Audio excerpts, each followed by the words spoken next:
The IDPros podcasts on the Sports Gambling Podcast Network are brought to you by our Patreon. Score exclusive perks, content, and contests, including our NFL win totals contest with a $1,000 first prize.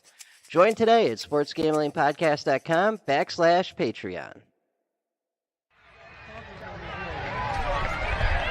Yeah!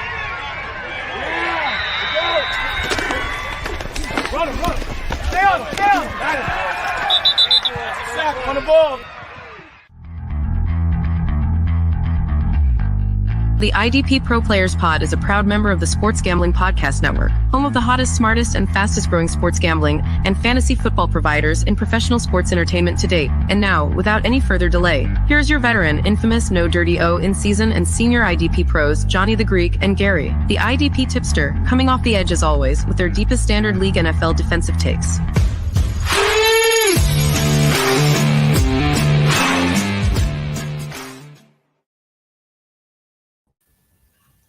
Hey, I'm going to bite the bullet on this one. That was my fault. And folks, I know you're just going to love this. The IDPros podcasts on the Sports Gambling Podcast Network are brought to you by our Patreon. Score exclusive perks, content, and contests. The IDPros podcasts on the Sports Gambling Podcast Network are brought to you by our Patreon. Score exclusive perks, content, and contests, including our NFL win totals contest with a $1,000 first prize. Join today at sportsgamblingpodcast.com/Patreon. Yeah! Go! Run him, run him! Stay on him, stay on him! Sack on the ball! The IDPros podcasts on the Sports. I'm not going to do it again. Everybody's all in suspense, right? What a way to kick this shit off, man. Oh, man, I have no idea. I've had all these T's and I's, and I still screwed up, man. It never fails. I'm sorry, what podcast am I on?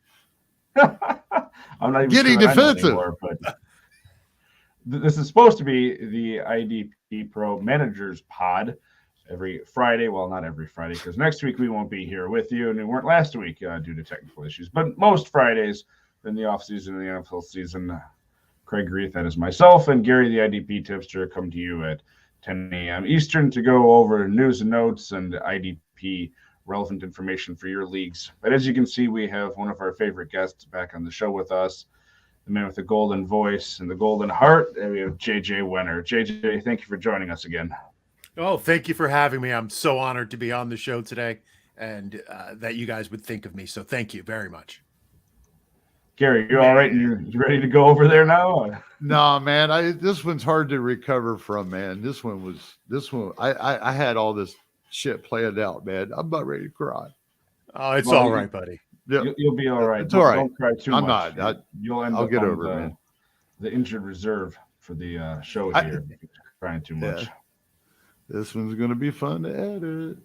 Yeah. Well, thankfully I don't have that job. But anyway, the topic for this week we'll be getting into, delayed from last week. It's the AFC IDP Camp Battles to watch. We're going to be going over probably the top 10 or so we feel IDP Camp Battles to be looking at.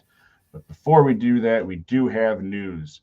And there's actually a decent amount between last week and this week, as the Hall of Fame game was last night. You know, football is back, even if it's just preseason football. So there's things happening that are more relevant than just the usual off-season scuttlebutt to go through. First up here, we have a couple things from the Cowboys. Safety Donovan Wilson, who had a really nice season last year, could miss 4 to 6 weeks with a right calf strain, suffered last week Wednesday. And they also locked up Trayvon Diggs, cornerback, the big play cornerback, but also much maligned in coverage at times. Trayvon Diggs, he got a 5-year, $97 million contract to keep him through 2027. The Seahawks signed edge player Uchenna Nwosu to a 3-year, $59 million extension, so he got a really nice chunk of money there.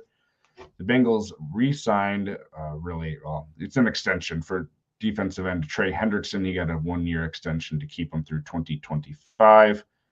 Big news out of Miami. NFL Network's Ian Rappaport reports that Jalen Ramsey is expected to require a full meniscus repair after suffering a knee injury in camp and will likely be sidelined until December if all goes well.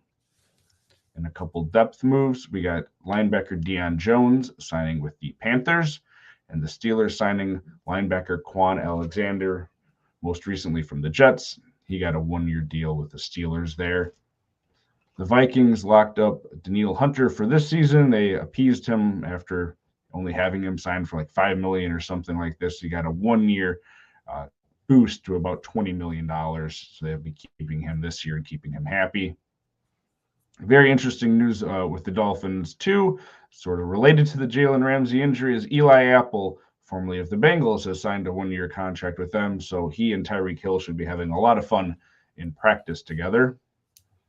And hot off the press here, Yannick Ngakoue, last night we received news that he signed a one-year, $10.5 million contract, $10 million of that guaranteed to play for the Bears this year. And Yannick is certainly going to help them beef up the, I think it was right at the bottom, pass rush in terms of sacks that the Bears had last year. And he is a sack specialist and a sack specialist only, so he should help out with that. I don't think he's going to help fix that run defense issue, but they've done enough other makeovers to find some help there. And if you want more news and information like this, make sure you listen to the IDPros Players Pod this week, where the aforementioned JJ that's on with us and then Steve Thompson of the IDP guys are going to be on to break down more major signings and how it affects the league and your IDP leagues this season. And we won't talk about my Finasco, man. We won't talk about that tonight, JJ. It's not going to be on the pod. We're just going to sweep that underneath the rug. You know, while we was talking, I wanted to catch up with you real quick, JJ, but while we was talking, I'm sitting here like, okay, I'm supposed to be sharing this live out there on Twitter and stuff. And I'm like, man, there's going to be a lot of people that might see that. There might be a couple of people that see the beginning of that tape. So before I can get in there, I'm going to have to figure out how to get rid of that. But JJ, man, what have you been up to, brother? How's the summer treated you? Summer's treating me pretty well. Getting ramped up to go back to school, getting everything in order. But I've had a great summer. It was my first time in Scott Fishbowl. And then I sort of just caught the bug, and I had whittled down all my leagues, and now they've gone kind of back up. I did the EFFC. I am doing the IDP guys. I did the IDP show, their league. So I'm pretty excited. I'm having a pretty good fantasy summer. Yeah, I'm excited. We're all going to see each other at the expo too, man. Yes. Kraig, you're going. Yeah, I am. I have my transportation issues from last year that were a problem that kept me from going after planning to go have been sorted out. So I will be arriving probably around, with the time change, I don't know, 8 or 9 a.m. on Friday. I'll be down there. So Awesome.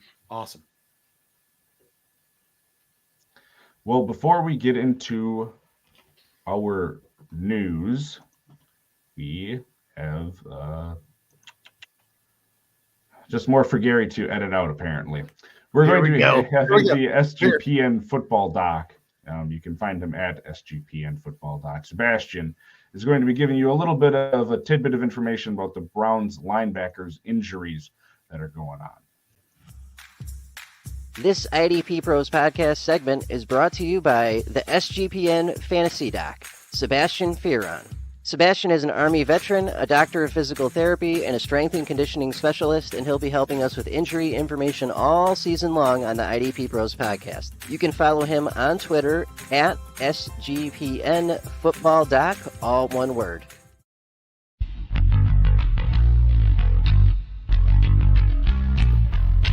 What's up, guys? SGPN Football Doc here, and today we're heading out to Cleveland, Ohio to talk some linebacker injuries.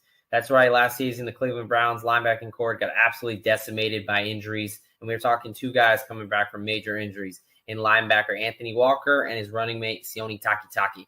So let's go ahead and start with Anthony Walker. He injured his knee, his quadriceps tendon in week 3 against the Steelers. So your quadriceps tendon is the tendon that connects your quad, so the muscle of your upper leg, to your kneecap, your patella, right? So that's that tendon that connects that muscle, that bone, completely ruptured. required season-ending surgery. The typical timeline for that, you're looking anywhere from around 6 to 8 months as far as recovery timeline typically. Now, this is a rare injury and a pretty difficult one to come back from. So pretty rare in the NFL, doesn't happen a ton. But when it does, only about 50 to 60% of players return from that injury and get back to playing where they need to be. Now, Walker does have the benefit of having 11 and a half months from the injury to week 1. So he is working his way through rehab. Good sign is that he did not start on the physically unable to perform with a PUP list for training camp. So he is starting to practice in a limited capacity. He's only participating in individual drills, although he's doing them daily. He still needs to work his way back up to 7-on-7 and 11-on-11. So he's got to work into those team periods. You'd like to see that he can start getting either some joint practice or some preseason games so he can start getting adjusted to the game speed there. He's already been stated that he's not going to play in the Hall of Fame game, but he's still got, about 5 weeks to work his way back to where week 1 is a possibility there. Let's go ahead and talk about his running mate, Sione Takitaki. So he also had a major injury a little bit later in the year. So he actually tore his ACL. So your ACL is your major stabilizing ligament in your knee. It helps to prevent or to work with cutting, deceleration. It really helps for your stability there. And typically you like to see around 10 to 12 months of recovery. The NFL average is 11 and a half months of an NFL player returning from the ACL injury. The initial prognosis was that he was going to try to make a comeback in October after his surgery, but it seems like he's a bit ahead of schedule. He also did not start on the PUP list, and for him, that's a little bit more significant with a less recovery time there. So he's participating in individual drills in a limited basis, kind of every other day. He's not in any team period so far. He also will not be playing in the Hall of Fame game, but he does have a shot at returning week 1. Now, I will say that Walker has a better chance of playing week 1, and I think we see Takitaki closer to week 3, week 4. But both of these situations are absolutely injuries to monitor. Both of them are projected starters for the Browns this year. So based on how their recovery goes, this really could shape, this starting defense and what it looks like week 1 compared to what it looks like week 4. All right, guys, thanks for listening. Follow for more.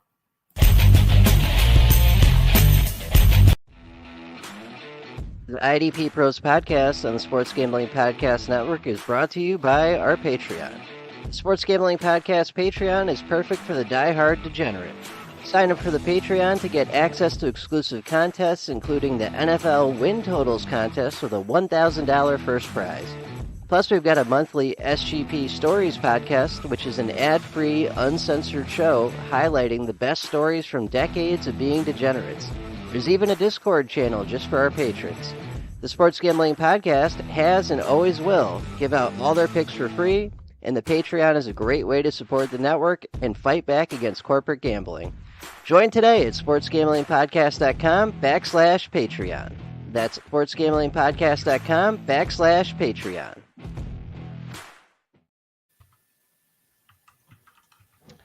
That is going to lead us right into our topic of the week. Again, we're looking at AFC IDP camp battles to be paying attention to.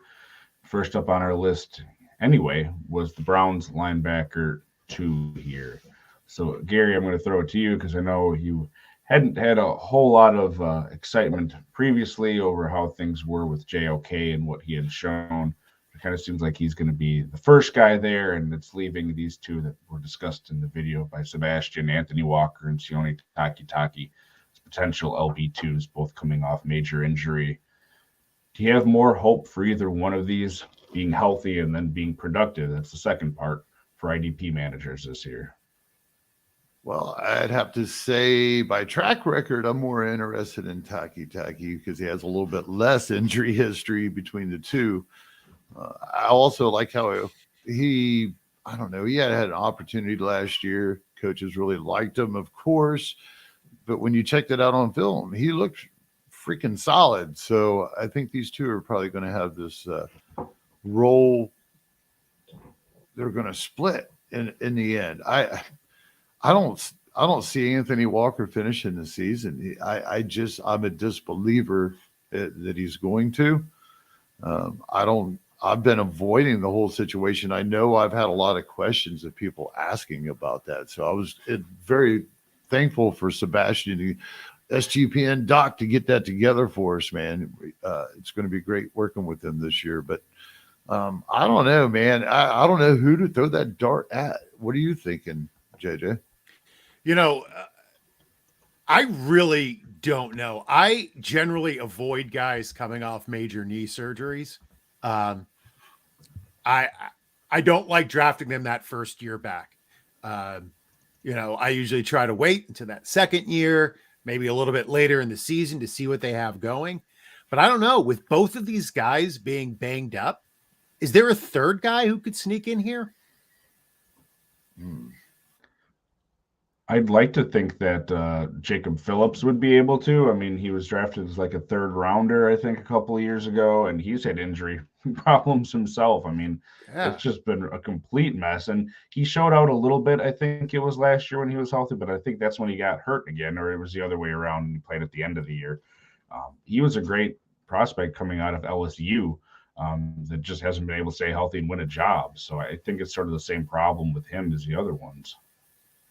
Yeah, it's tough. I mean, Jim Schwartz is back coaching in the NFL. The last time he coached was 2020.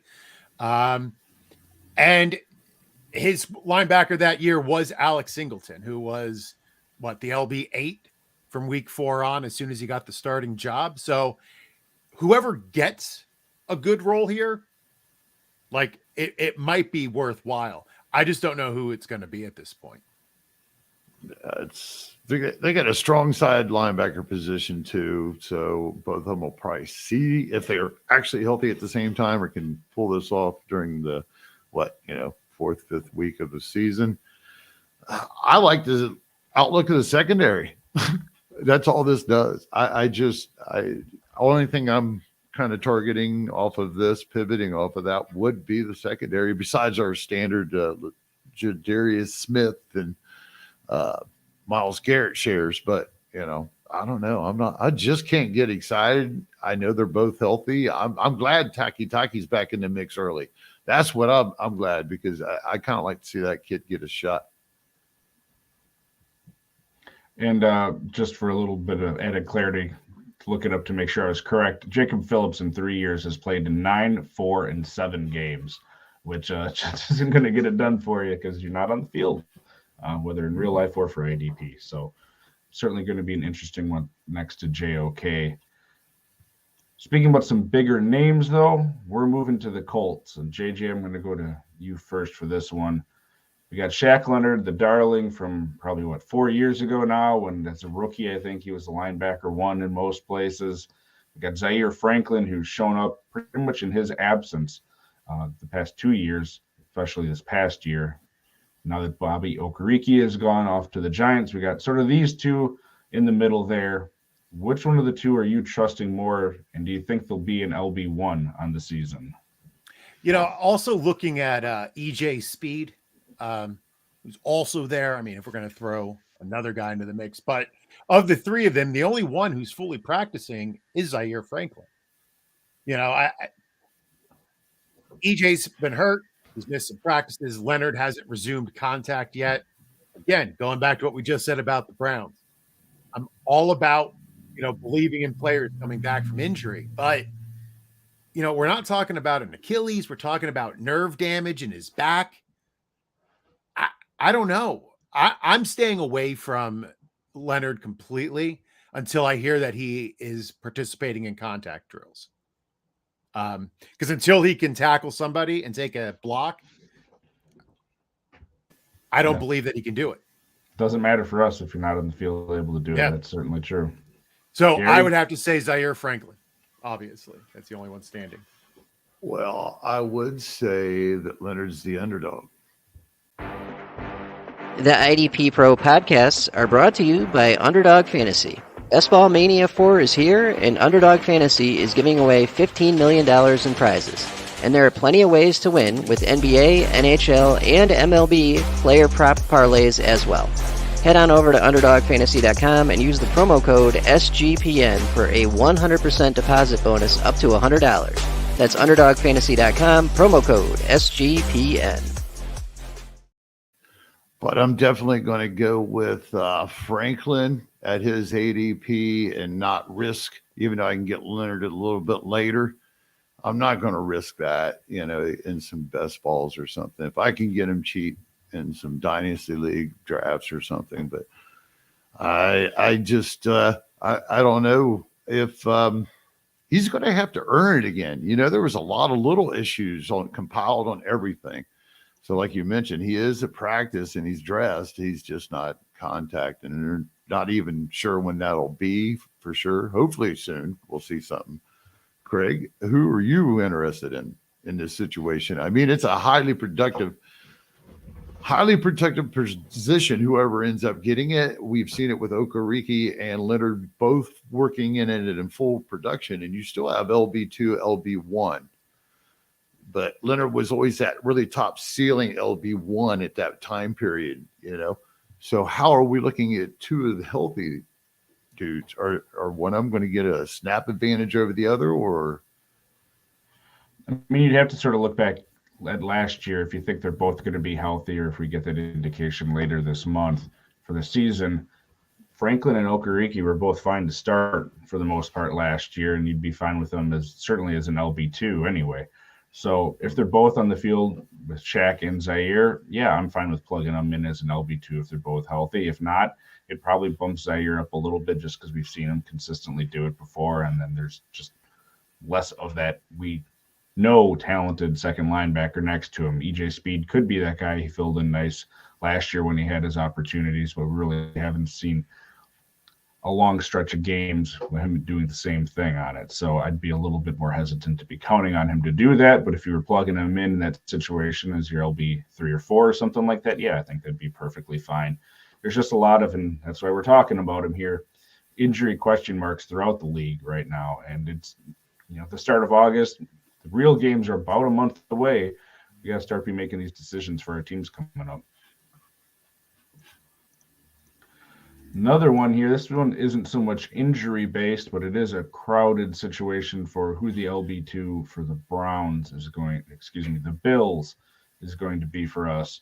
We got Matt Milano as the main guy there, we know, but then we got a pile of names here. We got Terrel Bernard, Tyrel Dodson, rookie Dorian Williams, and then the old veteran AJ Klein. Bernard, Dodson, and Klein have all had their cup of tea being a little bit relevant last year, and then the older guys in prior years like AJ Klein, Dorian Williams, the rookie, thrown in there that a lot of people had excitement about. But Gary, I know you've been checking in on that, and you've got some opinions on this one, so I'm going to throw it to you.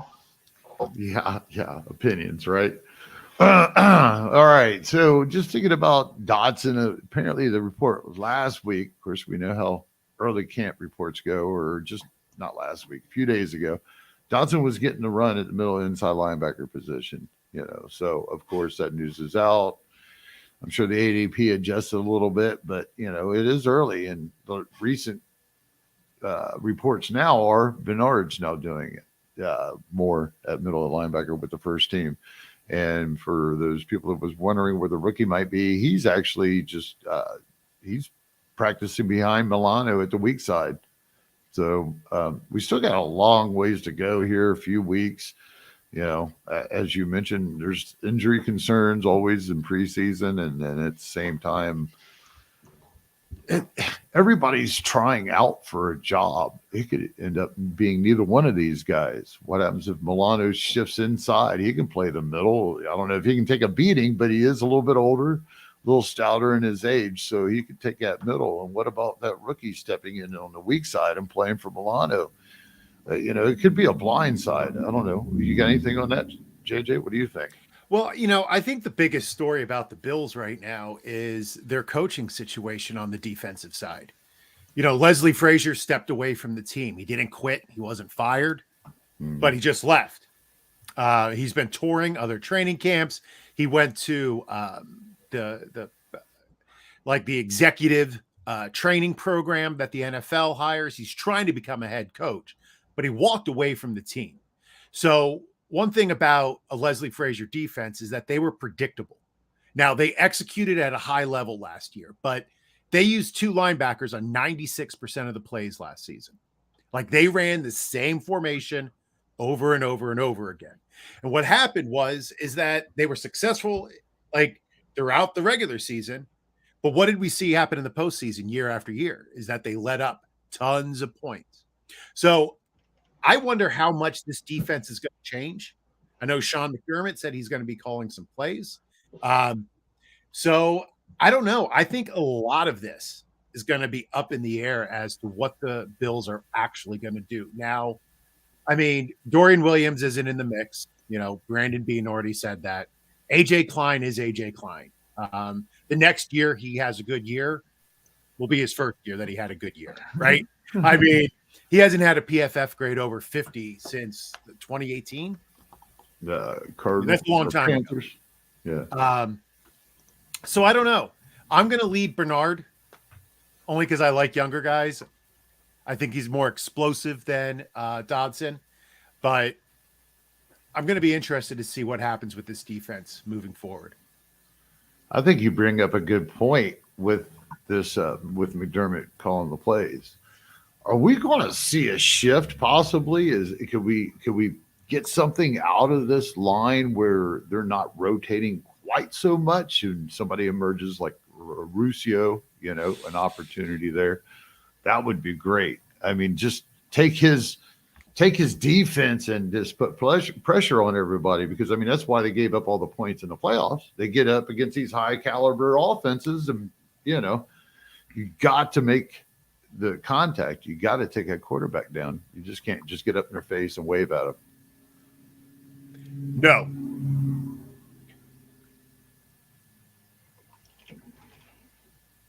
I don't think you're going to see a change in that either, just because of the depth that they have there, like especially on the edge guys that you're talking about. I mean, they have Rousseau, who's the young stud. Von Miller's on the PUP list, but they went and got Leonard Floyd, who was really productive as an edge guy. They still have Shaq Lawson there somehow. And, you know, other young guys they drafted in 21 and 20, AJ Epinesa, Boogie Basham. I mean, none of these guys are going to be great as far as those latter names for IDP purposes, but they're going to get on the field to keep their guys fresh, to rush the passer, which is just going to eat into some of that potential production for us. So, I mean, right now it's probably Rousseau and Floyd if you have to draft one, because we don't know for sure about Von Miller. And really, they just need him for the playoffs, because I have to assume they're getting to the playoffs and they want him healthy for that. But those other guys can fill in situational, and the defensive tackles just isn't a whole lot of great there for fantasy production. So, I mean, outside the top two, I'm probably staying away. Nice thing about that group is they're going to keep that middle linebacker clean, whoever it is, because those guys are stout. Yeah. Yep. Well, going from the top of the AFC area to the bottom, we're looking at the Texans, and we got a whole bunch of names here too. Denzel Perriman coming over, Christian Kirksey and Christian Harris both returning. Kirksey, of course, the longtime veteran. Christian Harris, second-year linebacker. New coach and defensive stalwart D'Amico Ryans is there, installing his type of defense. JJ, will throw it to you on this one. Who do you kind of been hearing about in this group that has you excited, if anyone? And do you think that they're going to have continued linebacker value? Because we know at least one of these guys, if they're on there for 100% of the snaps, they're going to have opportunities to make tackles. Yeah, I think, once again, they're going through a major shift in defense. Ryan's coming over from the 49ers. Now, when he was with the 49ers, he ran primarily two linebacker sets. I think last year they ran about 73% of their plays with two linebackers. So who are going to be the two LBs? But also keep in mind that the third linebacker did see about 30% of the snaps in San Francisco. I don't know. I think their defense was really bad last year. And Christian Harris was part of that reason. But Christian Harris was also lined up as covering the slot 80 times last year. I don't know how successful you're going to make a rookie when you make him cover a slot receiver in the NFL. I don't know how many linebackers who can do that. So I wonder if we just didn't see the best coaching of Christian Harris last year. So for me, though, I think it's going to be Perriman and Kirksey are the two what you want. But I'm interested to see what D'Amico Ryans does with Christian Harris and if he can coach him up and try to erase some of those bad habits I think he got into last year. Gary? Oh, he definitely. You think they're going to keep Kirksey all year there? Because I know you'd made a note in the stuff here about they could save some money if they cut them, and if they don't end up, being in contention, which we don't think they will. Do you think that's a route they might go? I really just dropped that in the note. It was just a blurb. I have no faith in Charles Harris or Mr. Harris whatsoever. I mean, you just look at it. His PFF grade was poor. He wasn't that good. He was a victim of circumstance. I don't care about draft stock or anything. There's a lot of work to be done there.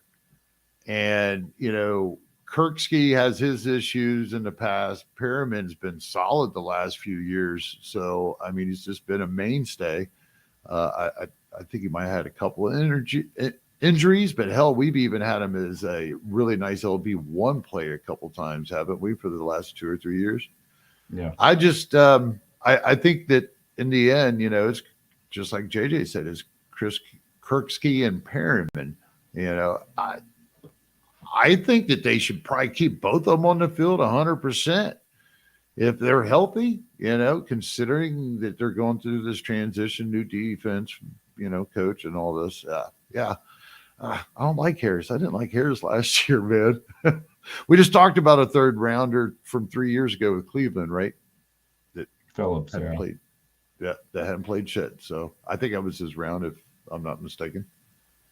I think if the season goes poorly, like a lot of people expect it to, you can see Harris, even if he doesn't at the start of the season, get more run towards the end of the year. That way, this isn't the same coaching staff that brought him in. They're going to want to see what they have with him anyway. So maybe not start of the season, but later on, I would think, you might as well see what you got in the guy. That way, if you're going to keep him around or not. Yeah, it's not like I don't think they'll be playing for the playoffs, right? So they're going to all switch them. It's perfect timing. It makes sense. You do get to see what you have. Hey, all you crazy IDP fans. We are hosting the IDPros Breast Cancer Awareness Giveaway, where you can win a Roquan Smith Baltimore Ravens jersey. All you have to do to enter is donate $3 or more to any nationally recognized cancer organization and post a pic of your donation with the hashtag IDPROS.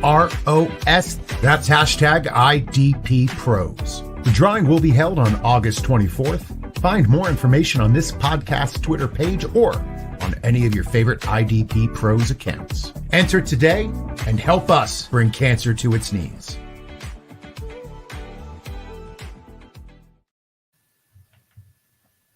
We're moving on to the Raiders here. We got Divine Deablo, Robert Spillane, and Luke Masterson sort of as the guys you're looking at manning the middle there alongside the edge players, Chandler Jones and Max Crosby. And Tyree Wilson, once he's fully healthy, will be mixing in there too at the edge. A lot of people excited about Divine Deablo this year. There's been talk of him having the green dot, being the main guy for them, calling the plays and all that. Robert Spillane coming over from, I don't know if he was last with the Steelers, but that's where I know him best from. And he was a serviceable fill-in with the Steelers for fantasy players when he would get the start there. Gary, how you thinking this plays out? Well, I mean, Deablo sounds like he's coming into camp and he's going to be, primed and ready, just like we've been waiting on for a couple of years. So, he's fell down the board. You can definitely see that in ADP. He's not being drafted nowhere near like he was last year. I mean, there was all kinds of high ceiling stamped all over this. There still is, considering that there's not much of a line in front of him except for the pass rushers. There's a lot of opportunity to, stay on the field the whole time. I like Spillane. I don't know. I think me and JJ had talked prior to the show at one point, and I have to agree with him. I think that he was thinking the same thing, that we're probably looking at Spillane like a 2-down thumper. Yeah, I definitely see Spillane more of a Perryman replacement than a threat to Deablo. I mean, Patrick Graham was the DC last year. Deablo I think he played 99% of the snaps until he got hurt in week 8. So Patrick Graham didn't see any reason to not play Deablo last year when he was healthy. So I don't think he's going to suddenly change his tune unless Deablo is not healthy again. But so I'm in on Deablo again. And it is because of his name. I can't lie. His name is Divine Deablo. Yeah. Like, it literally doesn't get better than that. So I didn't have many shares of him. I didn't pay that. What kind of numbers did we have come out of him? I'm trying to remember if he was LB1 for those weeks that he was LB. Or was he like a steady LB2? Because it's like he's surely. I'm just curious because of the fall down to ADP. Then I didn't get no shares of him. So part of the problem is he was injured the whole second half of the season. I think he broke his forearm or something like that. But like from week 9 on, he didn't play. But out of the weeks here, combined tackle numbers that he played, we got 7, 16, 7, 8, 10, 11, 14, and then 1 where he got injured in week 8. Okay, so, you got that one. No, those are nice numbers. The other thing to remember about him is, he's a converted safety. He's a big guy. He was a really big safety that was not going to make it as a safety in the NFL. But he's still making that transition and learning the position. And a lot of this throughout the NFL, we know we've seen him maybe not work with Isaiah Simmons and maybe not work with JOK. We'll see how those guys play out. But the Raiders are trying this too with another guy that they had gotten, Amari Burney. So he was a safety. He was one of the top-rated safeties in the 2018 college class coming in. He transitioned to linebacker, and they have him to the Raiders now as a depth piece that's being worked as maybe the same sort of thing. So it's interesting to see that, maybe they have a type here that they're going for, but it certainly seems what we saw at Deablo to be working pretty well so far. So as far as the camp battle, I think we can all agree Luke Masterson is just an afterthought at this point. I would say so. Well, this next one is not an afterthought. We've talked quite a bit about one of these names on the show here, but JJ, the Dolphins, they got Jerome Baker. They brought in David Long from the Titans, one of the longtime darlings of the IDP world. People just hoping he'd get a shot. Maybe not the ideal landing spot, but he's going there to play. Do you think that Jerome Baker remains the LB1 there, or does David Long have a shot to take over that? I mean, last year, Elandon Roberts and Baker finished as LB40 and LB41. So is Baker going to be 40 or 41? Like, it doesn't really matter to me in that case. I mean, of course, we have to think, though, what is Fangio going to run? Right? They have a new DC. Yep. Vic Fangio is probably, top 3 DCs in the league right now? As far as being innovative, I don't know. I don't know if anybody has listened to the Jordan Rodriguez podcast, game. What is it? Play Callers. It's for The Athletic, but it follows the coaching tree of like Shanahan and McVay, and they talk so much about Fangio as being the brilliant defensive coordinator who really thwarted McVay when he came out with that high-powered Rams offense in 2018. They had scored 33 points a game for the season, and when they went up against Fangio, they scored 6. So I find it funny that, McDaniel comes out of that system. Now he has to make a hire, so he gets the guy who caused him and his counterparts so many issues. So, the only thing to worry about is Fangio going to go to any type of one linebacker system, which he did run about 30% of the time the last time he was a DC when he was with the Broncos. So then it just matters which one is going to be on the field for that lower percent of the snaps, which maybe we don't know yet. Yeah, both of them are performing pretty well. I mean, I'm shocked to see that PFF was so generous with their grade with Baker. It's the first time I've seen it be that generous, if I remember right. And David Long's positive, so it's got a tough one. So I gotta, man, I want to go Long just because of what was mentioned. Everybody's been sitting here waiting. But at the same time as a Buckeye, and all of a sudden, maybe Baker's better the less he plays.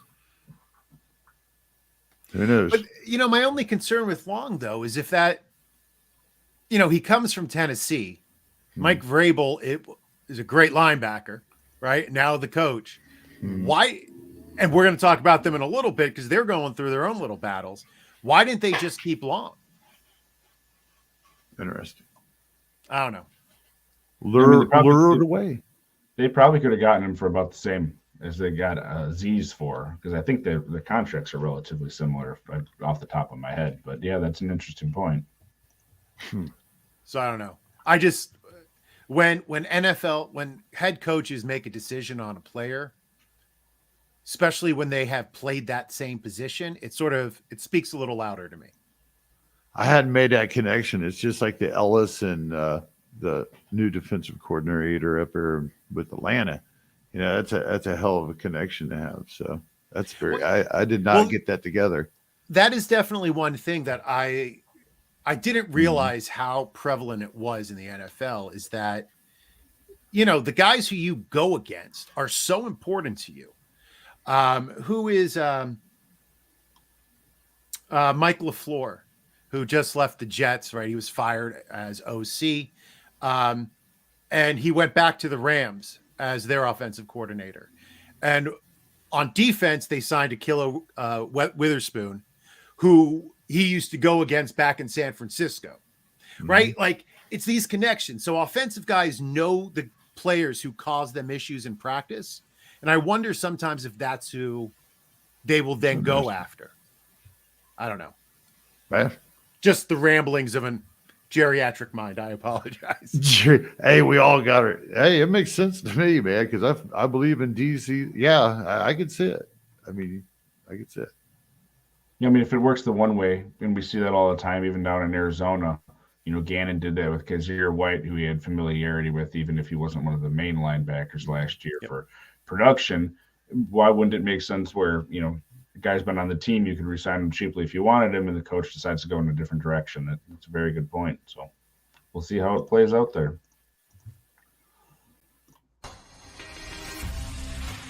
What good is fantasy football content if it doesn't cover both sides of the ball? The SGPN IDP pros have you covered on defense, but we have more to offer than just IDP. Check out the 3D Dynasty podcast with Dave and Brad. That's right, the dude, the dork, and the dynasty.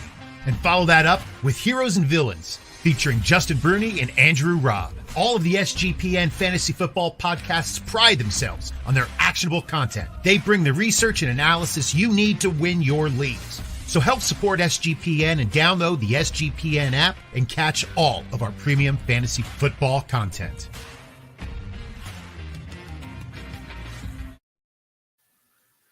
Man, that guy sounds familiar. That's a nice sounding guy. Real handsome voice, isn't it? Yeah.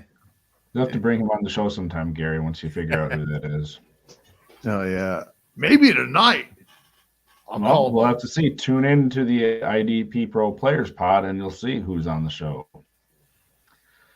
But the next show we're moving on to here, Gary, the Steelers. So they've been trying to figure out this linebacker position outside of their edge guys for quite a while. Their edge position is secured with TJ Watt and Alex Highsmith off that new contract.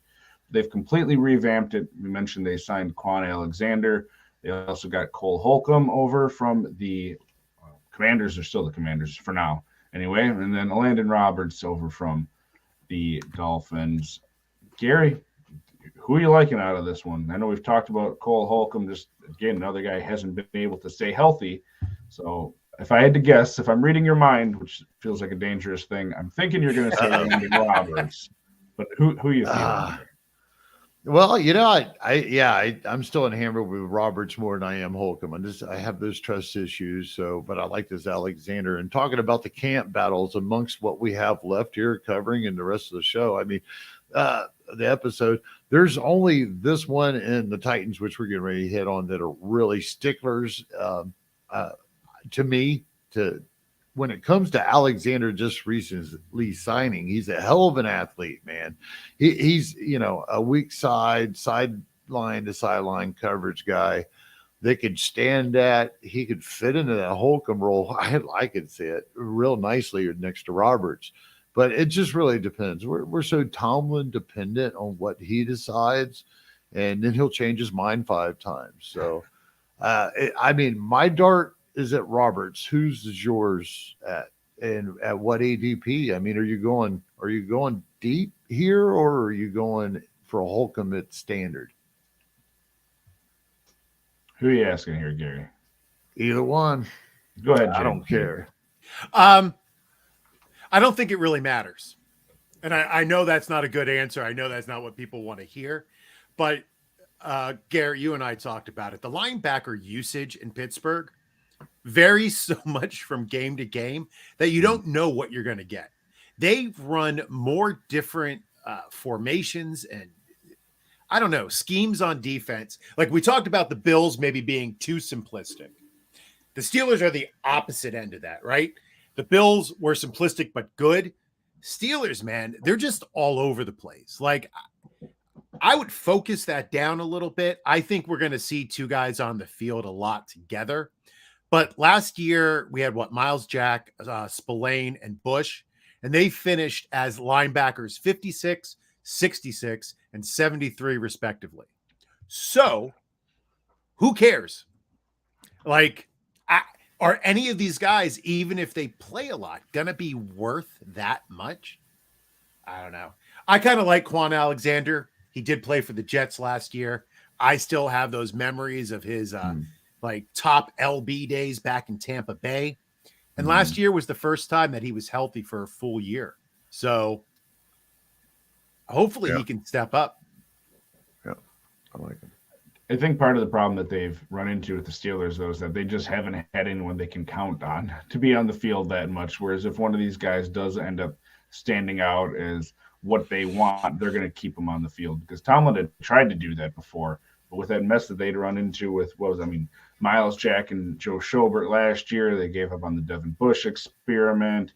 Spillane would be all right when he'd play in spurts, but, he wasn't a long-term guy there either. I just don't think they've had anyone they can trust for long enough, and sort of that short-sightedness of the past few years has ruined that potential spot for us. So, yeah, it'll be interesting. Yeah, that's a really good point, Kraig. Like, how much do swings and misses out of position affect everything else you have to do as a coach? Like when you can't find, right? They went and got Devin Bush. Yeah. Like they drafted him, they had high hopes. And like when you whiff on that, like that must be difficult as a coach to recover from. Yeah, especially when you're a defensive guy. Yeah. That kind of throws in two theories here. One, you get what you pay for, and two, man, rookie hype can kill. Yeah, he was a top 10, I think, right around top 10 pick. Anyway, he and Devin White were right up there in that draft class, and Devin White at least has panned out fantasy-wise for us. So, but those two guys were equals. Like, yeah. I remember those IDP rookie drafts. Like, it was an either-or situation. It wasn't like one was clearly better than the other. When was the last big paid Pittsburgh inside linebacker, not named Shazier? No, wait a minute. He didn't really even get paid. He got hurt in his rookie contract, I think. Yeah. So, yeah, it's a disaster. But I'm sure Pittsburgh will still be 500 or above because that's what they do. They figure it out. Tomlin's probably one of the best coaches in the league. Yeah. At just getting everything he can out of his players. This might actually just show it'll support Fitzpatrick. Deep again's producing, and probably Hightower and Watt if he can stay on the field. Those guys will add on to those combined tackles because the inside linebackers will probably be rotating in and out unless Roberts wins this out and secures that. But I'm rattling on. Just to answer your question, Gary, I picked a random year here, and I think I got it. It was around the Ryan Shazier time, but Lawrence Timmons had quite a few years as an inside guy for the Steelers, and he 5-6 years with over 100 combined tackles. Yeah, man, he was a beast too. I forgot all about him. Yep. 2016, he had 114 combined. That was his last year with the Steelers. But anyway, to your point. 2016, we're 7 years out from that, So. Yep, right. Yep, been a long dry spell. All right, we're gonna speed this up here a little bit to try to get through these last few. Moving to the Jaguars, we know who the linebacker one is there. after how the season ended last year with Devin Lloyd sort of hitting that wall, Chad Muma coming on and actually playing well when he got to start. That's the competition. Devin Lloyd has the draft capital. That'd be my money on him. They're going to give him that chance like they did last year. We'll see if his leash is a little bit shorter, if he continues to struggle a little bit. But who are you liking out of the two there, JJ? Lloyd played 1,030 snaps last year, about 80%. As a rookie, he didn't have the best rookie year, but I know I was reading an article on the Jaguar Report by John Shipley, and he quoted Mike Caldwell as saying that the progression you see, that he's more comfortable here. He understands where he's supposed to look, able to do it, and that just enables him to make plays for us. That was done this offseason, so Lloyd is getting better. Last year, they played two linebackers on 95% of the snaps. So if you have Foye and Lloyd, start them both. I like those guys. Yeah. He's getting his shot back. It's his job to lose in camp right now, period. And I don't think he's going to lose it. Well, speaking of an undecided job, instead of one that is there to lose, the Titans, we got Azeez Al-Shaair coming over from the 49ers, projected to be the main guy, the LB1 there for fantasy purposes. In real life, the LB2 not so settled. Main guys, we have Monty Rice and Jack Gibbons. So, Gary, take it away at who you think is going to play out to be the guy starting next to Azeez. Oh, no, man, but I was just sitting there thinking, I had that sitting out there. You think Aldi's will pay me to put their little 89-cent cans of energy drinks out here like that? I didn't realize that, man. Will I have to blur that out in future? Nah, okay. You're so far away from the camera, buddy. I don't even know what you're holding up. I don't know that anyone saw it. What? I think you're all right. What? Well, plus you're living in a world of darkness like Aaron Rodgers there. So, hey, I'm. Wow, is that a lyric to a song? Living in a world. I don't know. It sounds like something from Mad World. I think it was a combination of Bane from the Dark Knight Rises. Born in the dark. Yeah, that and just the poor Aaron Rodgers, terrible life he has now. So, but that's probably too much offense for Gary already. Gary, Titans linebacker 2, go. If you guys remember, we weren't here last week. Me and Kraig. I think I had technical difficulties. I don't know, but either way, we weren't here last week, and I actually had to update myself on this morning. And apparently, Jack Gibbons is in play versus Monty Rice for the LB2 job. So I think last week it was like Gifford or something was kind of favored to be giving Monty Rice a hard time. But right now, Jack Gibbons is apparently getting the run next to Alistair Zaire way more than Monty Rice is, and Monty Rice has mainly been on the second string. It's early camp battle. I got to admit, Monty Rice has never mounted much after being a second round pick. He did get a shot last year. Finally got healthy after 3 years of being in the league, playing pretty decent, but. Jack Gibbons is bringing his competition, apparently his gay game, and Monty Rice might be on notice. We'll see. I don't think it's going to be a position that's going to mount to a huge amount to much in production because Alistair Zaire will be there. That's basically my quick take on that. This will be Monty's third year right now. He was a third-round pick in 21. Go ahead, JJ, if you have any thoughts on I just saw a quote from Coach Vrabel in an article by Tyler Rowland. Said that Gibbons probably has a little more length. Monty is probably a little bit quicker and maybe a little faster, but they've both been productive and they both showed up. They're going to keep them in a competition and see what comes out of it. I don't know if either of them is worth any type of draft capital. Being the LB2 and the Titans, I don't know how much I would be investing in either of them, but I think I would lean Rice if I had to. Moving over to the Broncos, they got a really interesting edge position situation going on there. It kind of seems like Randy Gregory and Frank Clark, the two veterans, are going to be the starters there. But they have guys that have shown out well behind them in Baron Browning, who's moved from an inside guy to more of an edge guy last year. And then Jonathan Cooper, who different coaching staff, but was really outstanding guy for a 7th-round pick to earn his way onto the field at all in training camp. And, he played well in special teams. High effort guy from Ohio State. Browning is from Ohio State too, I think, interestingly enough. Gregory is old. He's had some health issues. Frank Clark is coming over from the Chiefs. I'll throw it to you on this one, JJ.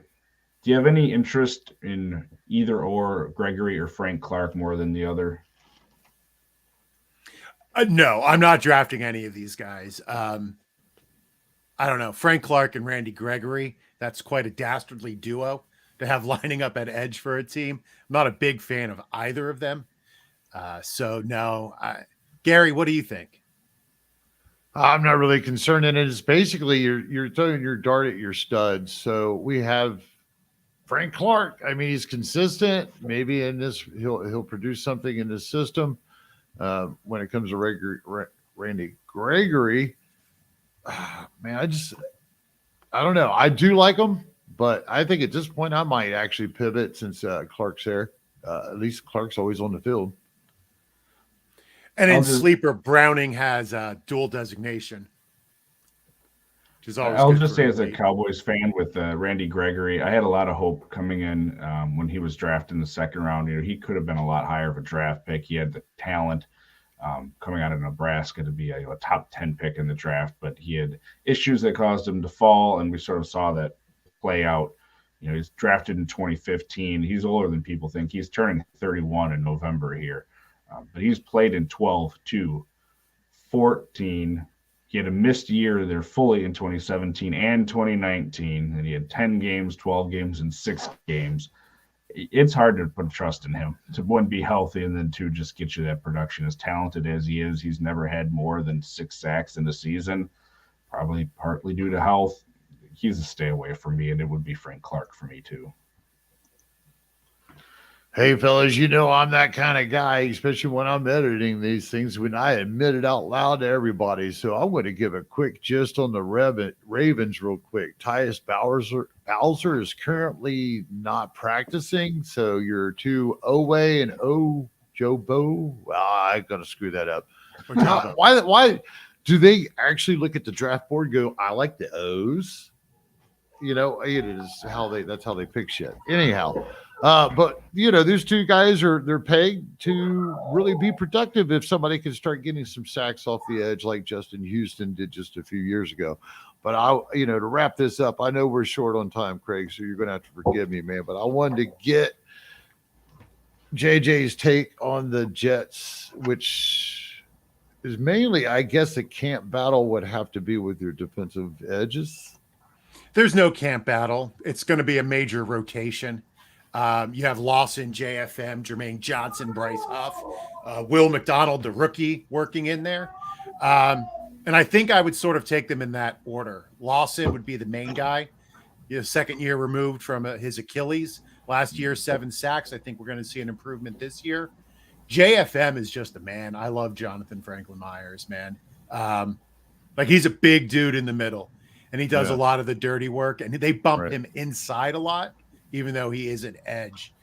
And I think Will McDonald could have a surprisingly solid role this year as just a pure pass rushing edge. Nice. In the Hall of Fame game last night, McDonald and Huff both showed up decently well. It was the first preseason game or whatever, but it's nice to see these guys. Bryce Huff, I think, got a sack. McDonald was in there for a few big plays, got some tackles. Nice to see those young guys. And I think Will McDonald in the future could be a great DN for you guys because he is just got everything that you want in a defensive end. And if he can sort of adjust that to the NFL and fit in next year to Quinnen Williams, that could be nasty. Nice. It's definitely nice having Quinnen next to you. That helps a little bit. Right. That's just pay him and keep drafting. No, he got his money. So yeah. He got the bag. And he got his brother his own contract, which was nice of him too. So his brother got paid too. But that's going to do it for us this week as far as our AFC Camp Battles. We will be back in 2 weeks, Gary and I. I don't think there's any show next week. Is there, Gary? This time? No, we're going to take next week. We're going to be at the expo, unless you want to do it there, man. And on the sheet had mentioned something about Johnny, so I was making sure he wasn't going to. Oh, yeah. No, Johnny's taking the players pod over by himself next week, folks. He's got a special guest, surprise guest. He's like, something's happening. He's cooking something up, but he's going to have that the only pod coming out for us next week. But make sure you check that out, and make sure you check out tonight's pod as I sign off, because we're going to have JJ on again. So this next 2 pods, pod, are freaking going to be hot. And we'll be back on the 18th, then August 18th, live at 10 a.m. Eastern for NFC Camp Battles, and hopefully we'll have a little bit more clarity on some of those. JJ, thanks for coming on once again. It's great to have you on as always, and let everyone know where they can find you. You can find me right here. It's the only place I really am. So thank you to both of you, by the way. This meant a lot getting invited on. I'm always so grateful to be able to talk football with my friends. And if anybody out there listening is in Canton next weekend, come to the expo. It's a lot of fun. That's it. All right. Well, that's going to do it for this week. Thanks for tuning in, everybody. We will see you in 2 weeks. But until then, have a great time.